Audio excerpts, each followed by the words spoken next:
नमस्कार, मैं हूं दिबांजलि मोइत्रा। कंगना रनौत हिमाचल की रहने वाली, उद्धव ठाकरे महाराष्ट्र के हैं और सुशांत सिंह राजपूत बिहार के रहने वाले थे। ऐसे में नेताओं के लिए कंगना रनौत वर्सेस उद्धव ठाकरे की इस लड़ाई में पहाड़ी अस्मिता, मराठी अस्मिता, बिहारी अस्मिता तीनों ही दांव पर लगी। यही वजह है कि खद्दरधारी नेता भी इस मामले में फूंक फूंक कर कदम रख रहे हैं कि कहीं किसी एक का समर्थन या विरोध करना उन्हें भारी न पड़ जाए, क्योंकि उधर बिहार में विधानसभा चुनाव भी तो होना है। कंगना रनौत वर्सेस उद्धव ठाकरे मामला बिहार चुनाव में उठेगा, ये तो तय माना जा रहा है। लेकिन शिवसेना को इससे ज्यादा सियासी नुकसान नहीं होने वाला, क्योंकि वो क्षेत्रीय पार्टी है और मराठी अस्मिता की बात करने वाली ये पार्टी महाराष्ट्र तक ही सीमित है। लेकिन बीजेपी के लिए ये मामला बड़ा पेचीदा नजर आ रहा है, क्योंकि शिवसेना ने कंगना मामले को मुंबई और मराठा विरोधी अभियान का रूप दे दिया। ऐसे में अगर बीजेपी कंगना रनौत का समर्थन करती है तो उसे यह भी देखना होगा कि इससे कहीं उसके मराठा वोटर्स नाराज ना हो जाए, और अगर हिमाचल प्रदेश की रहने वाली कंगना रनौत का विरोध करती है तो पहाड़ी वोटर्स के नाराज होने का डर भी बना रहेगा। उधर कंगना वर्सेस उद्धव की लड़ाई में एक और एंगल है सुशांत सिंह राजपूत का, जिसके लिए देश भर में अभियान चल रहा है। बिहार के रहने वाले सुशांत सिंह राजपूत का मामला बिहार चुनाव में भी गरमाने की पूरी उम्मीद जताई जा रही। ऐसे में बीजेपी को बिहारी वोट साधने के लिए जस्टिस फॉर सुशांत अभियान का समर्थन करना ही पड़ेगा।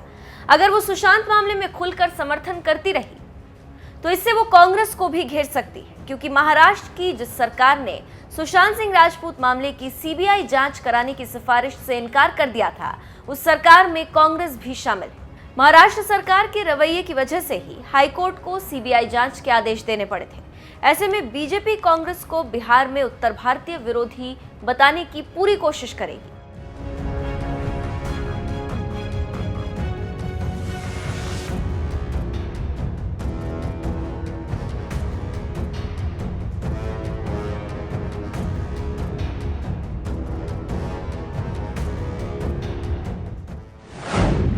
बीजेपी ने जब कंगना से किया किनारा, राष्ट्रवाद और हिंदुत्व की बात करने वाली कंगना रनौत की विचारधारा कहीं न कहीं बीजेपी की विचारधारा से मेल खाती है, इसीलिए बीजेपी कंगना का समर्थन करती रही है। लेकिन कंगना रनौत ने हाल ही में संजय राउत पर धमकी देने का आरोप लगाते हुए मुंबई की तुलना पाकिस्तान के कब्जे वाले कश्मीर यानी पीओके से कर दी थी, जिससे शिवसेना भड़क गई थी। या यूं कहें कि कंगना वर्सेस उद्धव की ये जंग ही इसी बयान से शुरू हुई, जो कंगना को अपशब्द कहने तक जा पहुंची। बीजेपी कंगना का भले ही समर्थन कर रही, लेकिन उनके पीओके वाले बयान से बीजेपी ने बड़ी ही चतुराई से किनारा कर लिया था।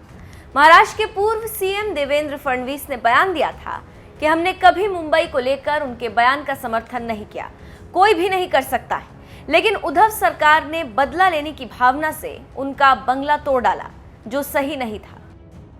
कंगना वर्सेस संजय राउत की जंग शुरू हुई तो उस वक्त महाराष्ट्र बीजेपी को प्रेस कॉन्फ्रेंस तक करनी पड़ गई, ये बताने के लिए कि कंगना को महाराष्ट्र या मुंबई को सिखाने की जरूरत नहीं है। हम लगातार देख रहे हैं कि सुशांत सिंह राजपूत के दुर्भाग्यपूर्ण मृत्यु के बारे में जो इंक्वायरी चल रही है, उसको किसी भी तरीके से अंजाम तक आने के पहले जितनी भी गलत दिशाओं में लेके जाने का प्रयास, जनता को भ्रमित करने का कुछ राजनीतिक दल लगातार कर रहे हैं। संजय राउत जी ने अभी कुछ बयान दिया, उसके ऊपर भारतीय जनता पार्टी की भूमिका हम बहुत स्पष्टता से रख रहे हैं। कंगना रनौत ने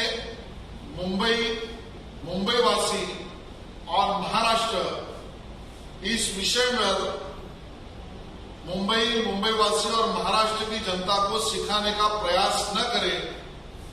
भारतीय जनता पार्टी इससे बिल्कुल असहमत है।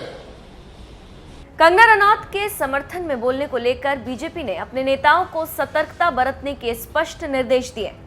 यही नहीं, पार्टी ने कंगना रनौत और सुशांत राजपूत के मामले को लेकर चल रही जुबानी जंग में शिवसेना को काउंटर करने के लिए करीब आधा दर्जन नेताओं को भी तैनात किया, क्योंकि कहीं ना कहीं इस मामले पर सियासी रंग चढ़ने से बीजेपी के ऑपरेशन लोटस को भी बल मिल सकता है।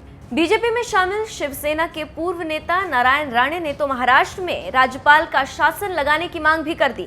कंगना और सुशांत मामले में सधी सियासत कर रही बीजेपी इन दोनों कलाकारों की उत्तर भारतीय छवि को भुनाने की भी पूरी कोशिश कर सकती। महाराष्ट्र के पूर्व सीएम देवेंद्र फडणवीस को बिहार चुनाव प्रभारी की जिम्मेदारी देना भी इसी रणनीति का हिस्सा माना जा रहा है। उत्तर भारतीय वोटर्स में अच्छी पकड़ बनाने वाली बीजेपी ये अच्छी तरह से जानती है कि महाराष्ट्र में अगर मराठा है तो उत्तर भारतीयों की भी अच्छी खासी संख्या है। इसीलिए बीजेपी को कंगना का समर्थन या विरोध सोच समझ कर करना पड़ेगा, नहीं तो महाराष्ट्र में शिवसेना, कांग्रेस और एनसीपी तीनों मिलकर बीजेपी मराठा विरोधी साबित करने में कोई कसर नहीं छोड़ेंगी।